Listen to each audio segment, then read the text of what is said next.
The Final Furlong Podcast is proudly brought to you by Jeff Banks Bet. Get up to £500 refunded as real money for new Jeff Banks online accounts after your first month of betting.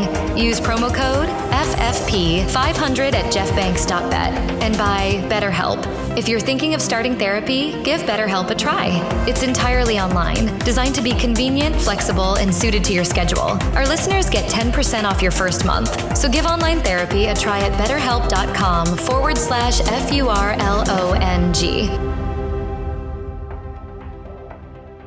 Welcome to the Final Furlong Podcast and the weekend preview, 7 days after we gave you another massive forecast on the Final Furlong Podcast. Andy Newton and myself giving you the 1-2 in the November Handicap. Peter chipped in as well, 170 to 1 on the tote, 118 to 1 forecast, and this is only 4 weeks after Peter Michael gave you a 600 to 1 exacta in the Cesarewitch. Final Furlong Podcast is the place to be. If you were on last week, hit the like button on YouTube. If you weren't on last week, but you're going to follow us this week, hit the like button on YouTube. It's much appreciated with the algorithm. Peter Michael and Andy Newton taking you through the big races for the weekend as we return to Jumps HQ at Cheltenham. And we'll begin with the 1:45 on Saturday afternoon. Arkle Challenge Trophy Trial Novices Chase. Peter Michael, who do you like in the first live race for us? Well, first of all, just a massive congratulations to both you lads. You absolutely nailed November Handicap. 24, 25 runner handicap,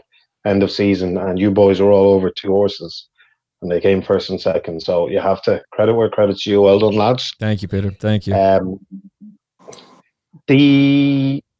So the Arkle Challenge Trophy. Yeah, look, what do we have? 8 runners ran Cheltenham. Most of them haven't had many runs over fences, so jumping's going to be crucial here. You have Skelton's horse that's around even money, Lou Desad, who is going to be my choice in the race.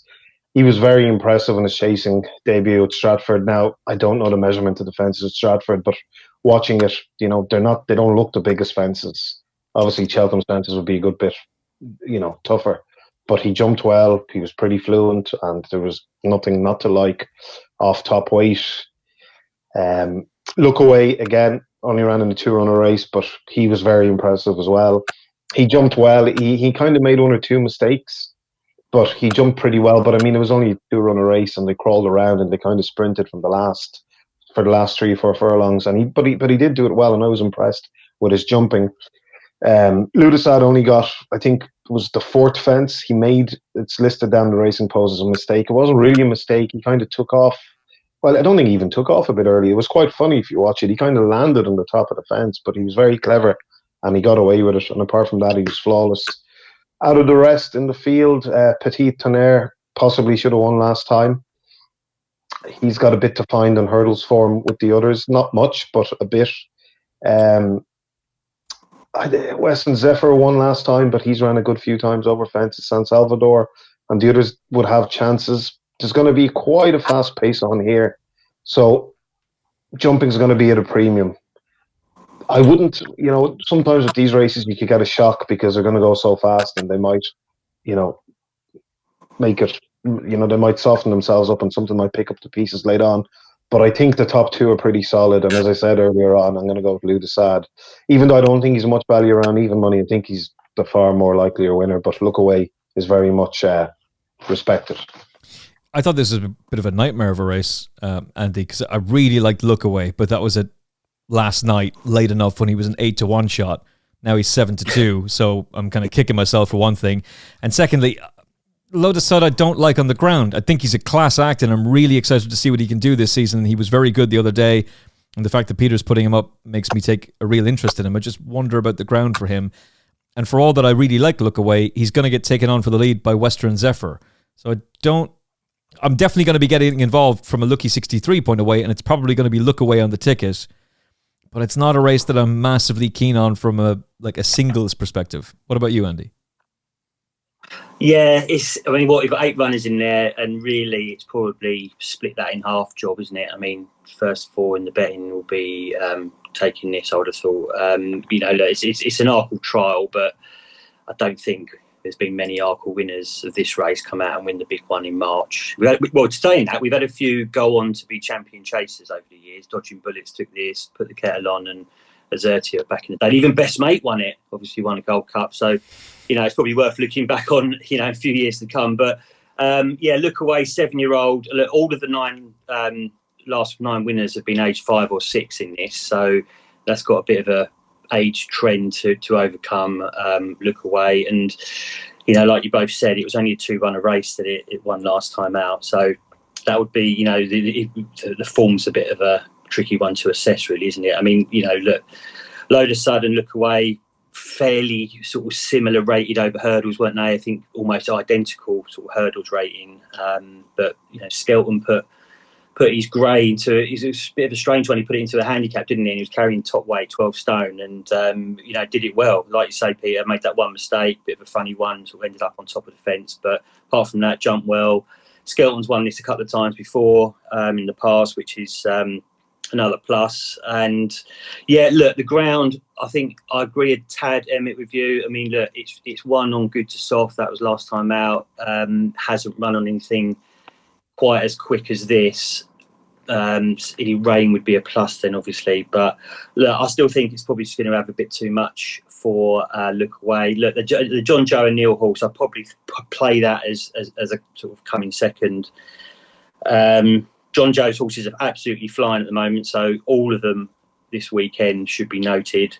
The only niggle is it hasn't won yet over fences, and actually came second in this last year, didn't it, this race? So it's back again.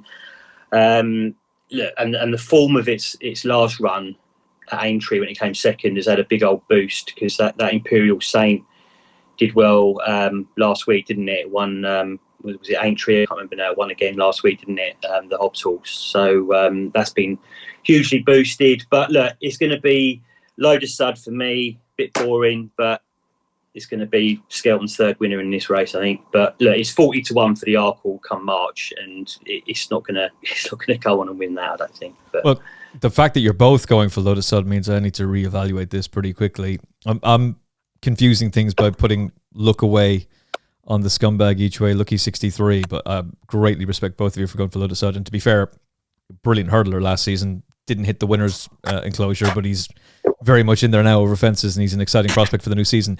If he's a win for the Skeltons, could they do it again in the Paddy Power?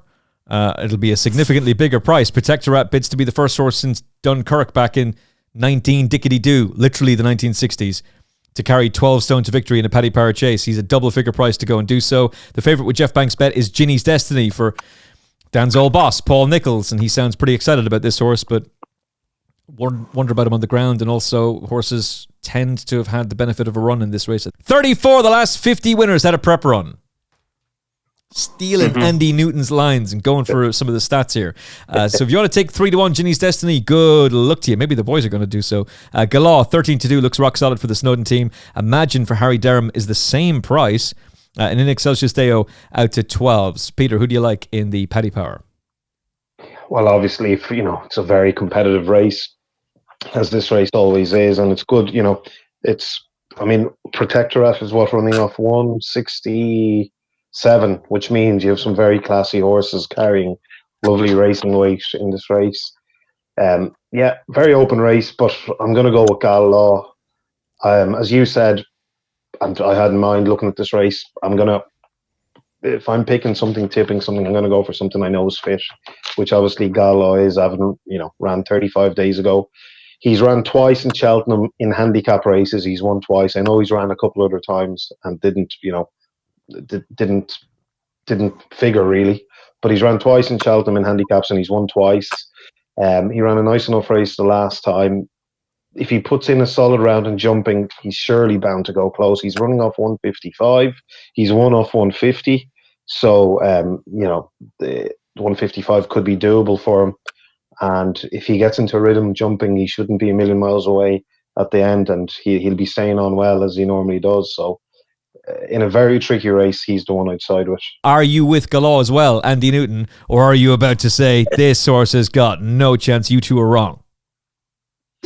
Look, Jamie's horses are going all right, and again, I've said it a couple of times in previous shows. We've got Jamie on the trainer's quote, so I will try and get his views on Galore for you and put them in the old comments, probably Saturday morning or Friday night. But we'll see. I don't know. Look, he won the race a couple of years ago. It's £13 higher, and for the old place pot, the PP, then it's got to be one on the short list, isn't it?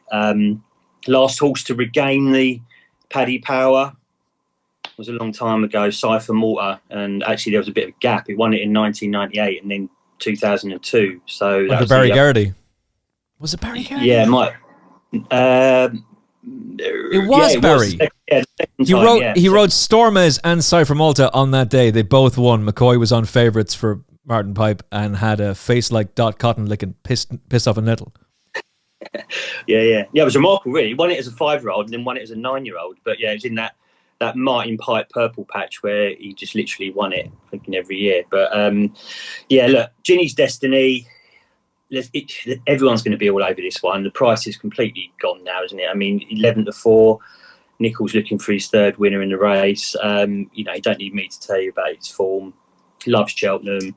Got exactly the same mark as last year's winner, Stage Star, as well, 155. So look, the profile for this race, it does tick all the boxes. But it's just that record fresh as well, like you said, Emmet, as well. Normally horses that win this have had a run, but also that aside, if we drill into Ginny's Destiny, I mean it's record fresh. It's 2-4-2-7, so it tends to just need a little opener. So that would be the look. We're going to take the favourite on, basically, in a nutshell. I can see Jamie's running all right. Look, Nicholls' his other one, El Redoto. It's got history in this race. Was it third last year? I can't remember now, but it's going to be there or thereabouts. Freddie takes off a handy 3. It's only got 10 stone 2. Fugitive, it's ran the race as well before. But look, the two that I'm going to come down on are the Harry Fry horse, okay, in Excelsis Duo. I just think that the Cheltenham form here, it loves it. Sorry, right? Is this another forecast, Andy? No, this is no forecast. This is just. I don't think JP's ever won the Paddy Power. I might be wrong, but he's gone close. The reason I'm smiling is because this is the horse I've got, and I'm wondering. Do you have the second? This is the very same thing, by the way. This could be the same thing again. Look, you said a minute ago.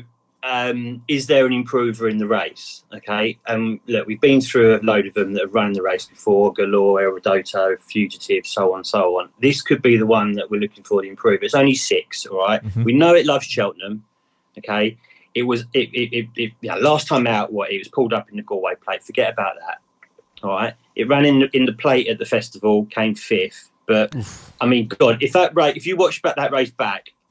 Another half a furlong, it would have won that race. It was absolutely flying up the hill. Like I say, loves Cheltenham, 3-2-5-1 is its stats here. And I just think I think it was a Dublin Racing Festival last year. It ran at Sandown. So I remember being being over in Ireland and in between the races over there, watching that race at Sandown. And it was it was a crazy race. I think Harper's Brook or something won it. And there was loose horses all over the place. And I think this ended up unseating, but it would have won. Yeah, it would have won that day. And then since then, it's come out and won since. And look, it's still only 6, right? So that's going to be the main one. I think 11-1's a great each way bet here for a horse we know loves Cheltenham. And then the second one just to throw in the mix is the Gavin Cornwell horse, Heart to Dark, which again, look. Ignore its last run. That was in the Irish National. Clearly didn't stay. But look, before that, it showed great signs. One at Clonmel, one at Naas. So yeah, I just think that we know it stays further. It's 1 over 3 miles. And look, Penstone 2. Gavin Cromwell. Look, the Irish have got a shocking record in this race. Their last winner was. Oh, we can't win it. Tranquil Sea. Yeah. And you got to go back to 1980 for the previous one. Exactly. So, look, they got a bad one. But, we know Gavin Cromwell loves coming over here and nicking a couple of these races. And it won't be long before I think he takes this as well. So, that's an amazing price as well, 18-1. So, look, the in Excelsis Duo, Heart to Dark, little each way dabble on both of them. You don't need. Was that your own? Yeah, I can see in your face. Was it? Yeah, it is. Wow. This is insane. Wow. I've talked to the boys earlier on today. We were supposed to record earlier on. For personal reasons, couldn't do that. So they've been very, very kind coming on much later to record. The note that I had last night was In Excelsis Deo, won over course and distance back in April, ran well at the Cheltenham Festival, beaten just under 5 lengths with the form working out well, goes on good ground, has won at the time of year, has won off a layoff, won a big field handicap, third highest time top speed figure, third highest time form rating, trainers operating at a 33% strike rate after the last 14 days. Form at Cheltenham is 3.251, only £6 higher for his win back in April. Is a 6-year-old, so still improving. Don't like Ginny's Destiny because I don't like the fact that he hasn't won off a layoff in 3 starts. Don't like Protectorat because he has to give that weight away, although he is the class act in the race and he might get away with it. And don't really like much else in the race at all. The only other ones were Hator Darak, who had Manila Cocooner behind him when winning a listed chase back over 3 Mile 1 back in March, goes well fresh, and is unexposed for Gavin Cromwell.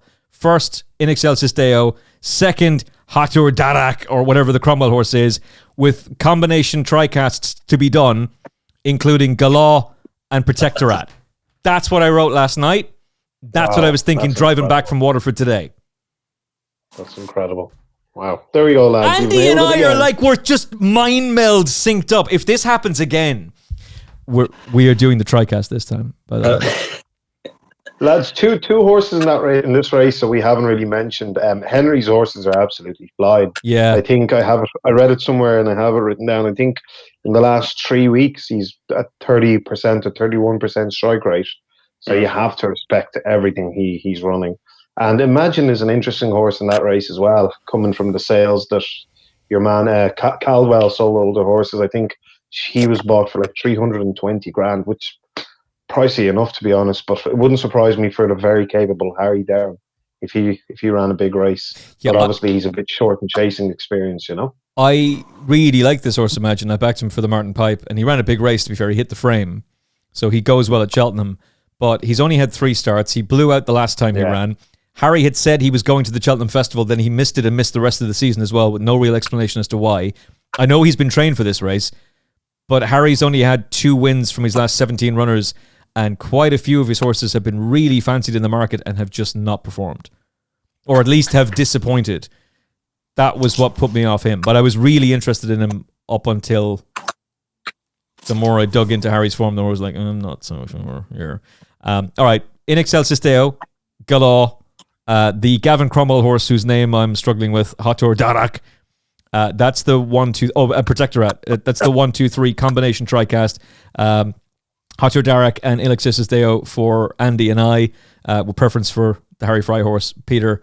Galah. If we get another big forecast on a Saturday race, Jeff Banks is going to lose his mind for one thing. Secondly, you won't need 10% back after your first month of betting on any net losses with Jeff Banks Bet, because you'll be in so much gravy and taking so much of his cash money, you'll be giving the man a massive headache. If you haven't already signed up now at jeffbanks.bet, use the promo code FFP500. That makes you eligible for 10% back of any net losses up to £500 after your first month of betting. Plus, you get the satisfaction of beating the bookie, and it's Jeff's opinion. It's his own money. It's his opinion versus yours. You remember the old Morning Line days when he was there as the sort of Barry Dennis replacement, giving his strong opinions on stuff. It's better when you're taking on a bookmaker that actually is voicing his opinion as opposed to, here's what the algorithm has told us to do. It's just more satisfying. JeffBanks.bet. Use the promo code FFP500. Take Jeff Banks' money with the forecasts and possibly even if we get a TriCast up on a Saturday. Lose my mind. The 3:30 is the Paddy Power. Who are they? Intermediate handicap hurdle over 2.5 miles. Big double for Tony Martin. He's just got the Cesarewitch back after just getting his license, and now he's going for an even bigger double.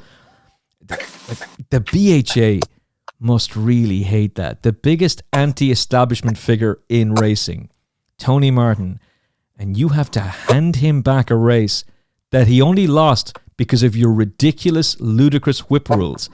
And the Team Ireland Racing League manager was able to use the power of the Zoom function on his phone to go, I don't think Jamie Powell actually hit that horse a 10th time.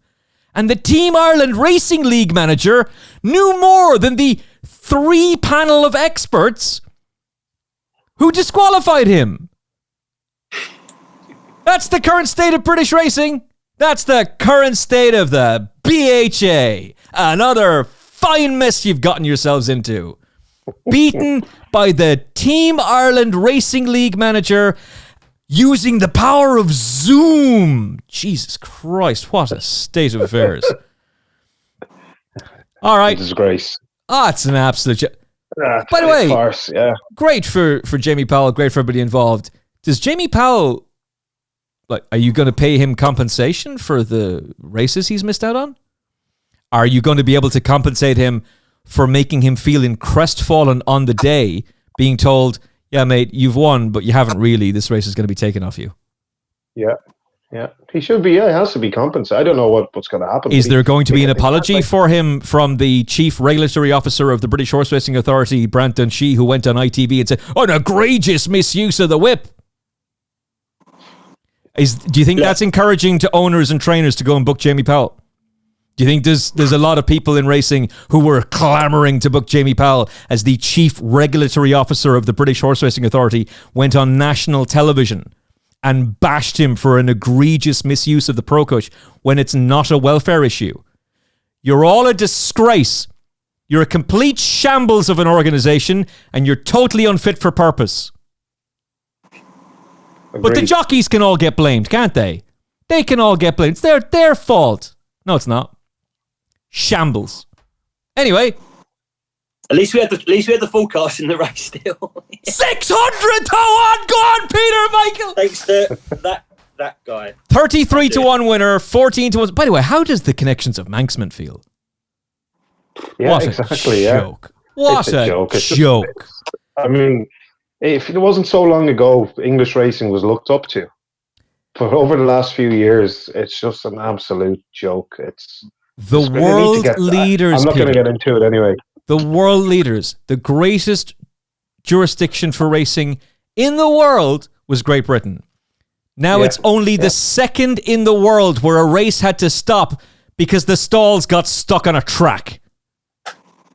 I had one of my lays in that race last week as well. I think it was Penzance, and to be fair, it was up there, and I was thinking, "Oh no, it's going to go in!" And then suddenly they went round the bend, and then the stalls are still there. Oh, thank God for that! So what you really mean, Andy, is you made a phone call to the tractor driver, and you're like, "Mate, this horse is going a little bit too well. Don't take that tractor off the track."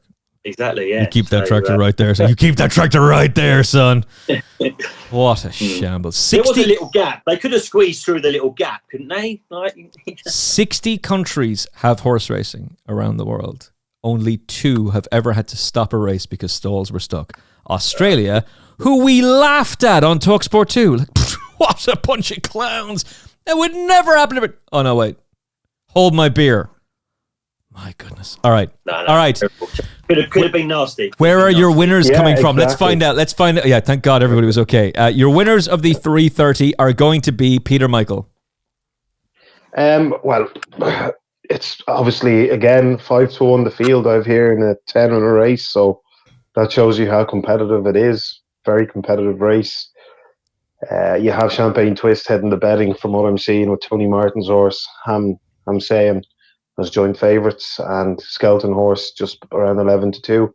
My pick for this is going to be the Skelton Horse, Major Fortune. I'm a little bit worried about the ground for him. I know he's won on good ground, but that was off 82 and he's off 127.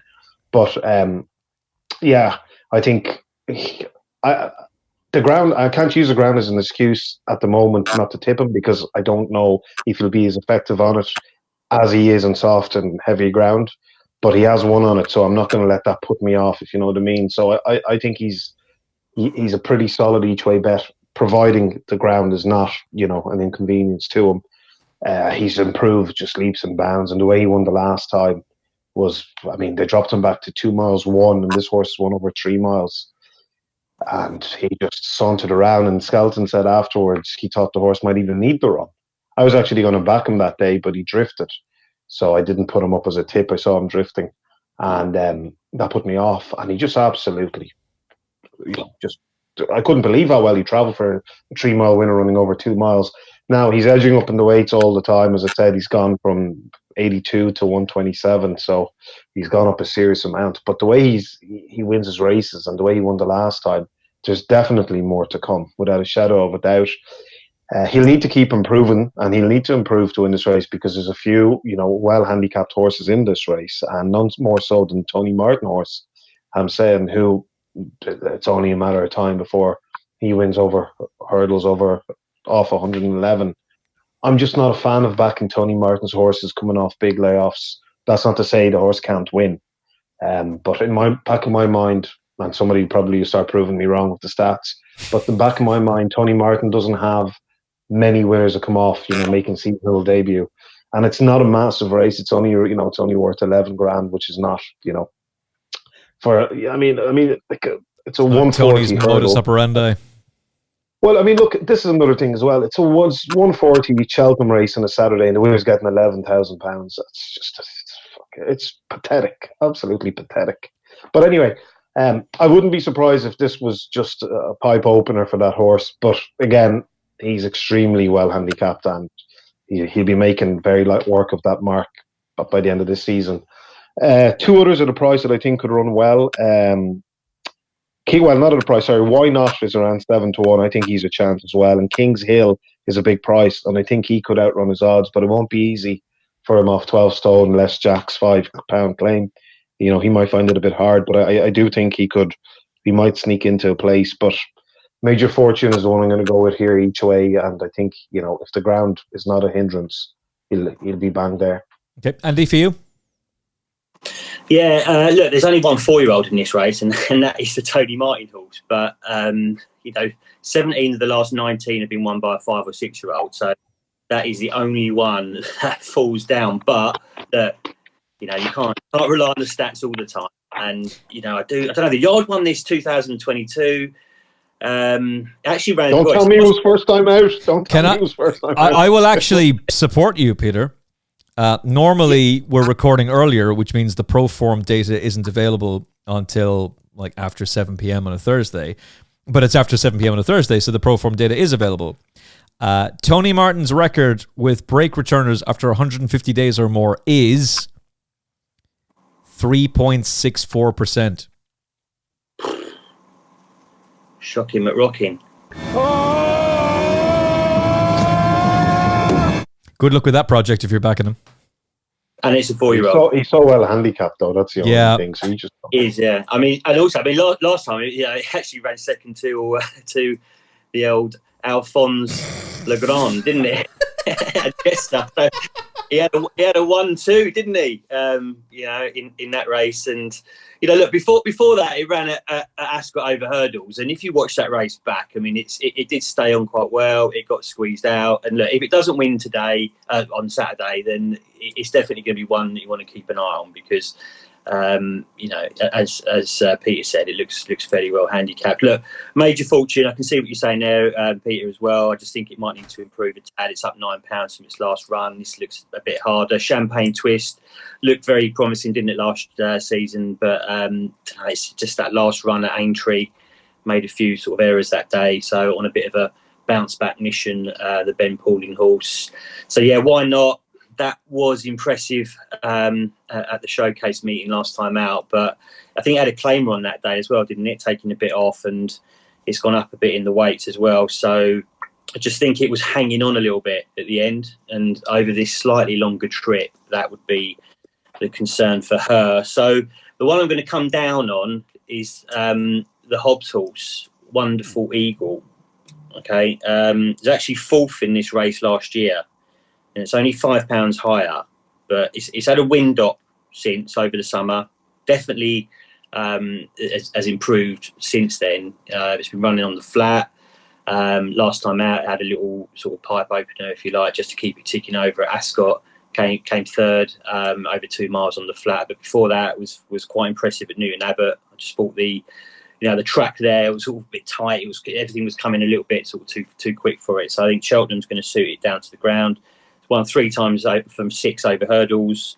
Hobbs has won this in the past as well, 2019. So look, we know it goes all right in the race because it ran well in it last year. Only got 10 stone 9. So look, that's like a nice little each way price, probably about 10s. I think Wonderful Eagle. I like him. I prefer Fireflyer. If he can't win off a mark of 126, Paul Nicholls should just hand in his trainer's license. It's like, just give it up, mate. A bit harsh.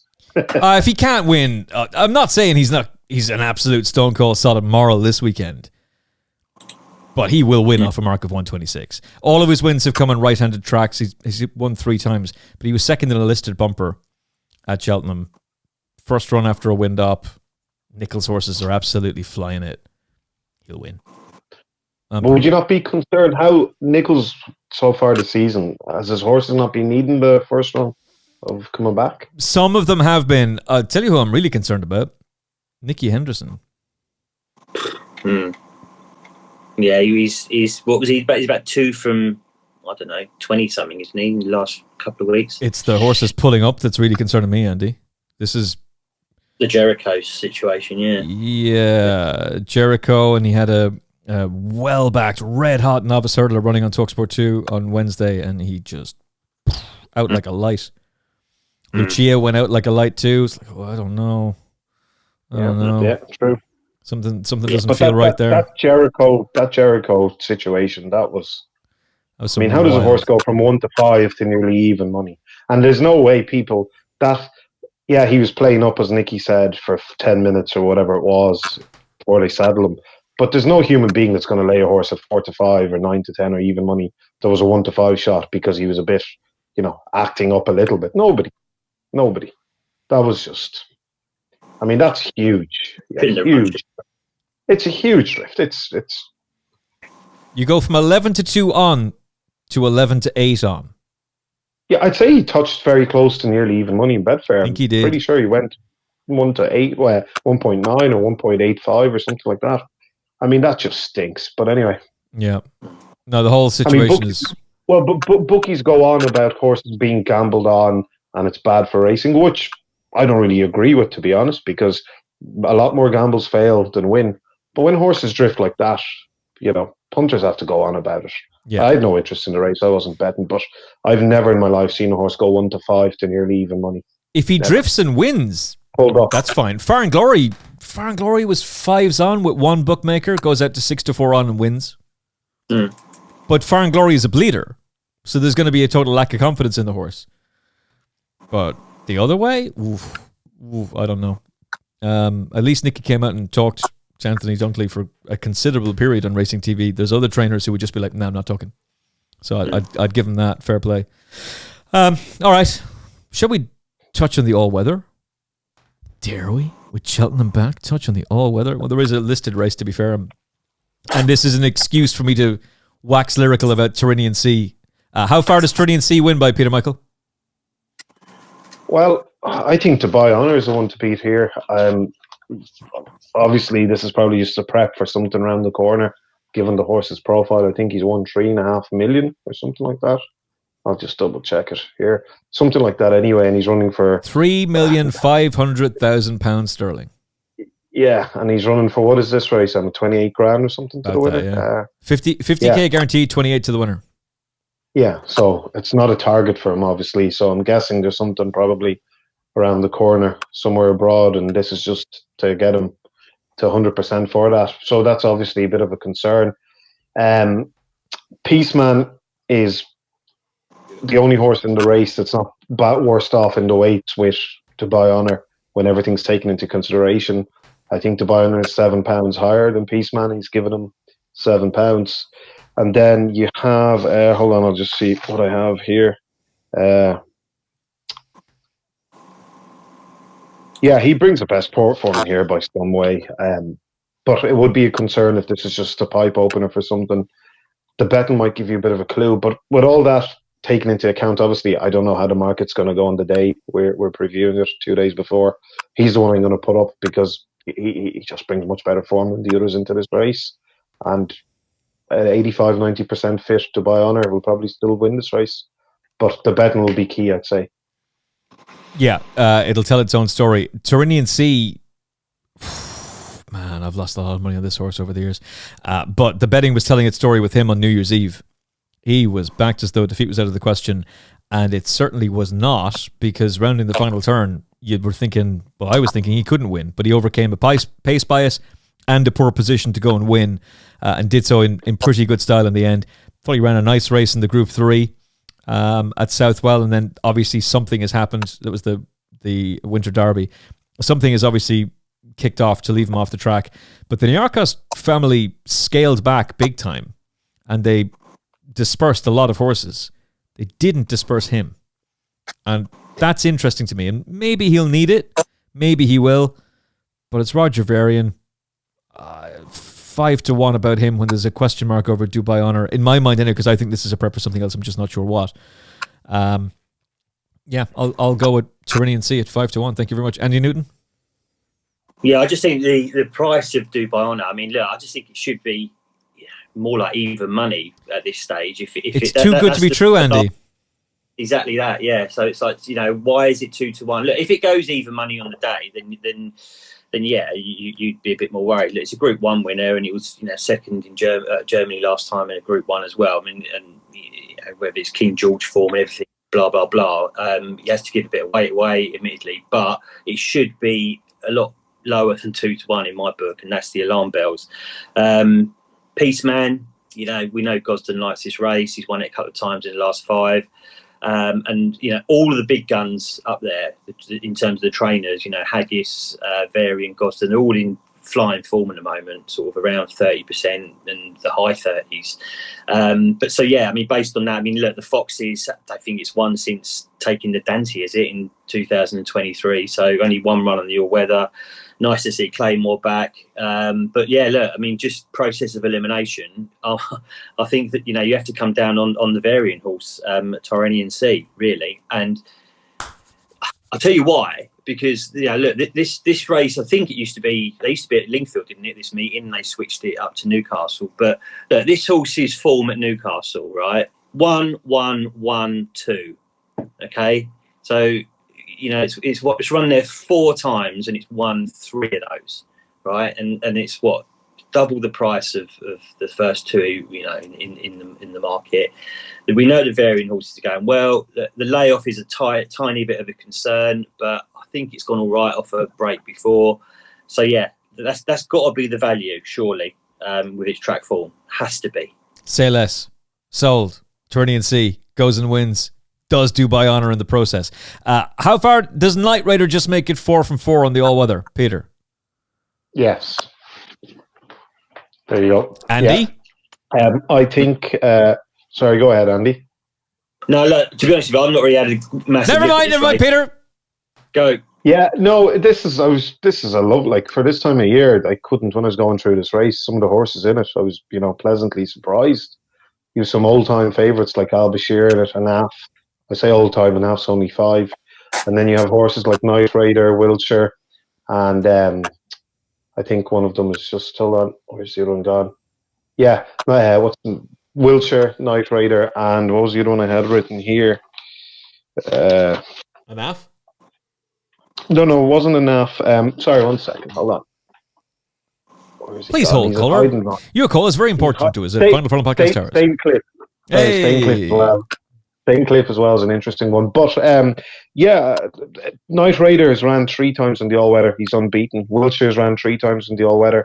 He's unbeaten, 3 from 3. And Staincliffe has only ran once in the all-weather, and he won it. You have to respect Anaf. You have to respect my old horse Al Bashir, but Knight Rider is clearly a different animal on all-weather surface than turf racing. After his first two wins in Southwell, they were talking him for the Guineas. Like, that was a bit far-fetched, to be honest. Yeah. But he came back last time out. I tipped him up on my page, and he absolutely hacked up under. He got a good ride, but he absolutely hacked up. And I wouldn't be against him on the all-weather until he loses a race. I'd definitely be keeping him inside. And I think he's, I think 92 is a very generous price for him each way. I think it's a massive price. Danny Tudhope has gone out to Dubai, so he gets Oisin Murphy for the first time. Let's go. Night Raider, 348. A banker. What about last year's winner in the race? Never mind last year's winner. Night Raider wins it. Banker for the lucky 63s. William Tree. Who? Huh? Exactly. Who cares? Night Raider for the lucky 63. Let's move on. Night Raider. Never mind. Listen, the national hunt is back. We're back. But obviously, William Twee was too bad to be true. But yeah, Night Raider. Go and watch his 3 wins in the all-weather, lads. It's hard. I wouldn't like to be a bookie taking a bet on him at 9-2. That's all I'll say. I wonder what the bookmakers are thinking about Fergal O'Brien really tucking up Dysardinos, who must be disgustingly well handicapped off 131. But does she have the experience to be able to go and win a Greatwood Handicap hurdle on good ground against some very talented rivals? That's the question. Jeff Banks goes 5-2 about Dysardinos as we record. Burdett Road is a 5-1 shot. Go Dante is the same price for a good friend. Paul Ferguson with Ollie Murphy and Barbara Hester. Be Aware 12s. Javarock Cameron for Emmet Mullins, gotta be feared, 12s. And Tom Malone must be somewhere just like getting very, very excited about the prospects of Liari as a 14-1 shot, although most of his wins have come on flat tracks. Peter Michael, Greatwood Hurdle, who's going to win? Well, again, we have a 20-runner handicap worth a good bit of prize money, so it's quite competitive. But in saying that, there's 2 horses that stand out ratings-wise, handicap rating-wise, and Dysardinos is obviously one of them, and boringly enough, Burdett Road is the other one. So, I to be honest, I'd be a little bit surprised if anything else won this race. I would give definite mentions to the 2 Emmet Mullins horses, Javik Tavern or whatever it's called, and Tollstone. I think they could outrun their odds. You have to respect them. But I just think Dysardinos and Burdett Road, both of them are pretty well handicapped. And I'd have to go for Dysardinos, especially the noise coming from the Fergal O'Brien camp. She obviously, he doesn't need to tell us that she's very well handicapped off 131. It's in the form, we can see it. But obviously what's encouraging about what he's been saying is she's obviously working as good as ever. Otherwise he wouldn't be as bullish, even off 131. So we know she's going to be turning up in rock solid form. And yeah, she's like, she should be a grade 1 horse. Definitely a grade 2 horse. She should be a grade 1 horse off 131. It will be hard to beat if she runs her race, and there's no reason why she shouldn't. But you have to fear Burdett Road and the 2 Mullins horses. But as I said, I would be a bit disappointed if Dysardinos or Burdett Road doesn't win. Picking one of those, I'd go for Dysardinos. One for the loyal listeners. Please let us know in the comments. Has a mare ever won the Greatwood Hurdle? I don't think there has been. But if there has, please let us know. We might get you a Final Furlong Podcast mug or something, or else just a big thumbs up and thank you. But Final Furlong Podcast, YouTube, comment section, please let us know. Has a mare ever won the Greatwood? And do you think Dysardinos is going to win this year's renewal? Your selections again, Peter? Well, yeah, as I said, I thought it was between the top 2 in the betting, Dysardinos and Burdett Road.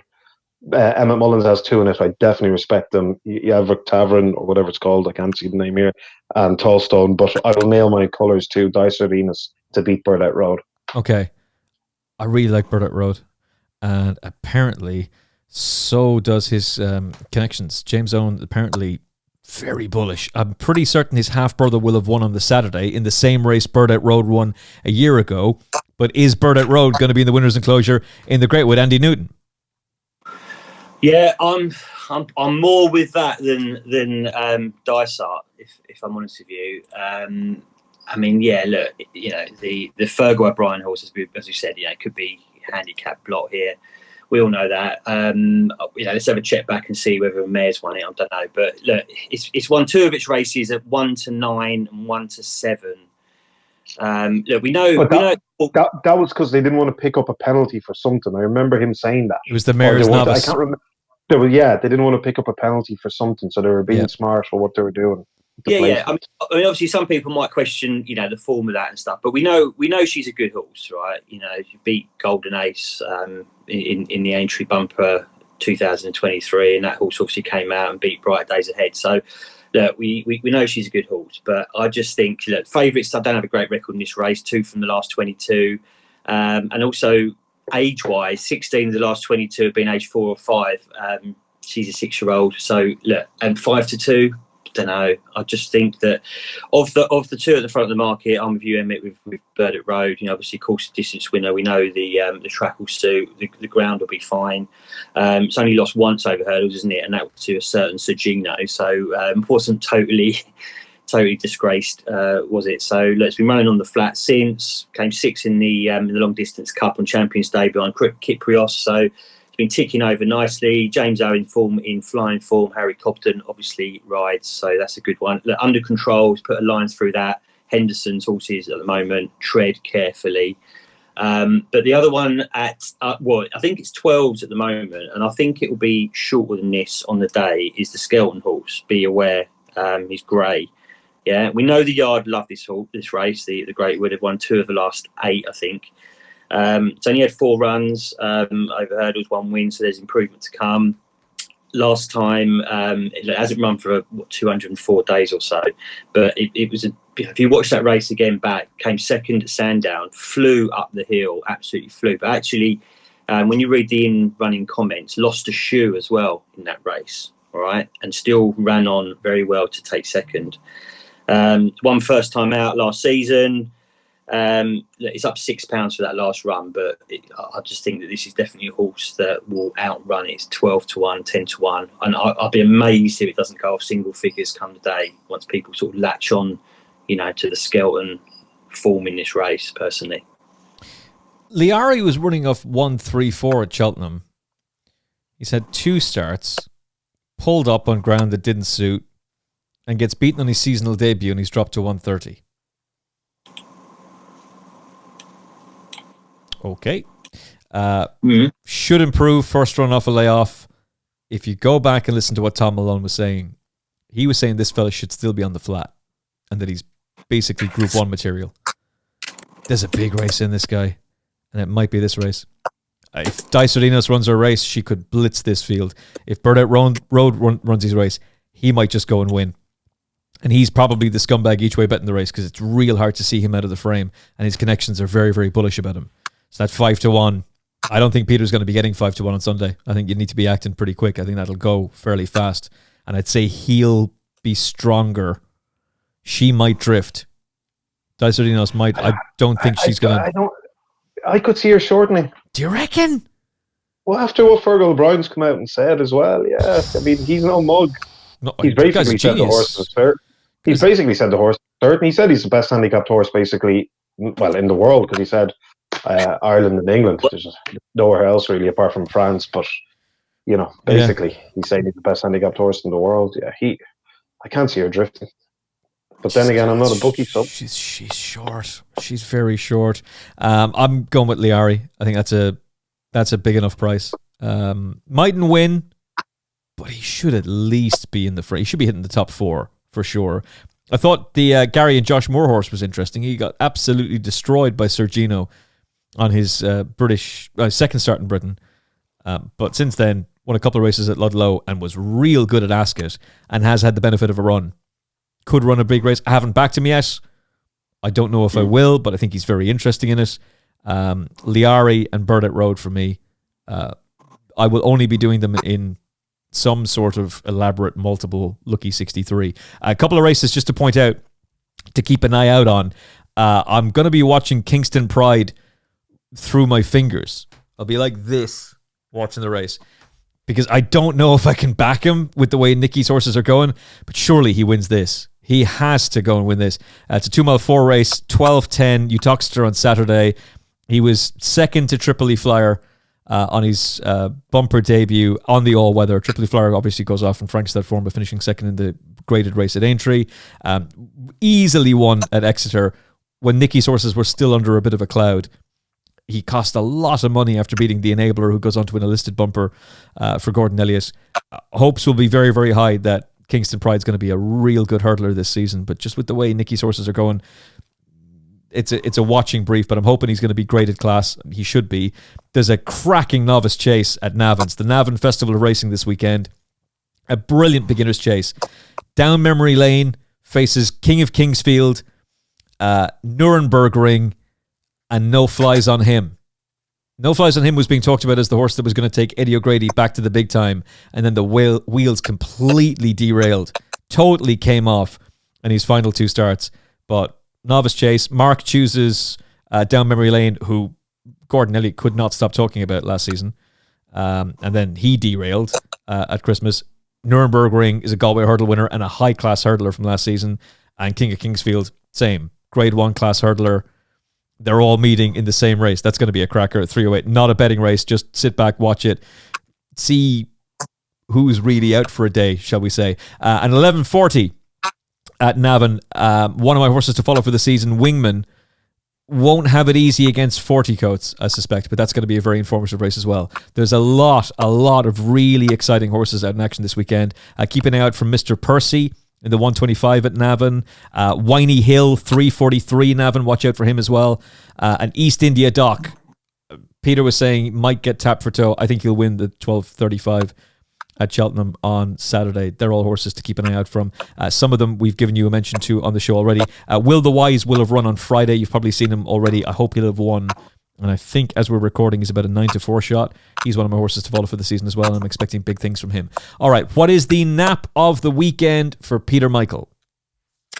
Well, I'm going to pick one from the races we've gone over, but I'll be having a lot more fancies this weekend on my Twitter page. So if the listeners want to come over to that, I think I've had 5 winning days out of the last 6 and 7 out of the last 9. I've made followers a decent amount of money, so there will be more tips on there apart from the races we've previewed.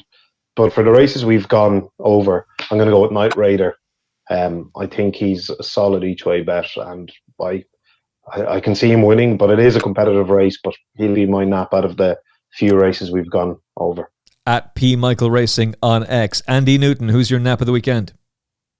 Well, look, this is a race we haven't covered at Cheltenham on Saturday, the 255, right? But Doyen Quest, right? It's going to probably be favourite Skelton Horse, all right? But look, this one should be on everyone's radar this weekend, right? I'll tell you why. It came second last time out at Chepstow, right? But the form of that race is unbloody-leavable, all right?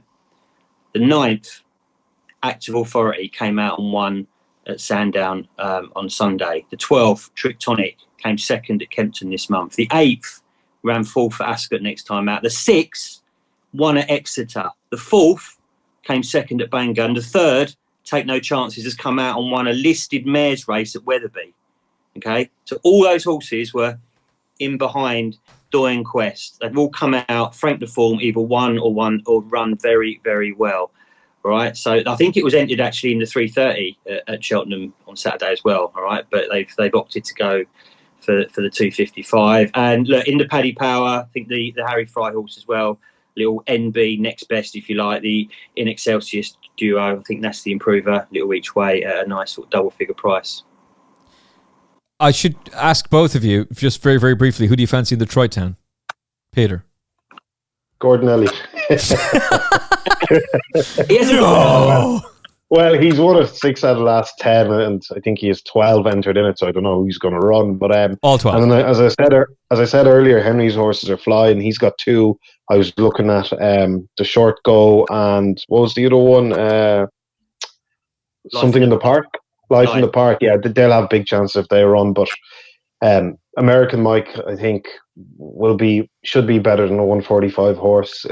Look, we don't even know the final deck, so it's hard. Yeah, that's the problem. I don't have an opinion on if I had an opinion, or I was looking at one anti-post first, then I would have, I'd be able to put up one. But if I had to pick one here and now, I'd go with American Mike. Andy, for you? Yeah, American Mike. We know it loves Navan. Form there 1-2-4-1-1. But I'm with you, Peter, with Life in the Park. It's 4th in the Galway Plate. It ran 4th, or is it 4th in the Plate at Cheltenham as well? So when the Harry Fry horse bolts up in the Paddy Power, that's going to frank that form as well. Yard won this before with Chris's Dream. We know the Bromhead camp going well. So, yeah, Life in the Park, I think, looks the value. But, we all know Elliott. I think he's got 12 entered at the moment, isn't he? So, yeah. God knows where he's going to fall down on, but he's won this with big shots as well in the past, hasn't he? 20-1, 12-to-1 shots. So, don't be afraid to look at a couple of his bigger prices. Yeah. I'm going to go for Favore de Chamdeau. He's been entered a couple of times. He's missed a few races. You're getting 10-1 right now with Jeff Banks' bet. I think that's reasonable. I think it's very, very reasonable, in fact. So, speculative punt on him. But the nap in Excelsis Deo. You want to give us 12-1, Jeff Banks? We'll take 12-1, and we'll take more of your money. Jeff Banks. .bet. Use the promo code FFP500. Is there another big forecast? Could we possibly land a TriCast? We could. Hopefully you're with us. And if you are, hit the like button on YouTube. It's much appreciated. From Peter Michael, Andy Newton, and me, we'll chat to you again next week's show. Look after yourself and each other. God bless. The Final Furlong Podcast is proudly brought to you by Jeff Banks Bet. Get up to £500 refunded as real money for new Jeff Banks online accounts after your first month of betting. Use promo code FFP500 at jeffbanks.bet. And by BetterHelp. If you're thinking of starting therapy, give BetterHelp a try. It's entirely online, designed to be convenient, flexible, and suited to your schedule. Our listeners get 10% off your first month. So give online therapy a try at betterhelp.com/FURLONG.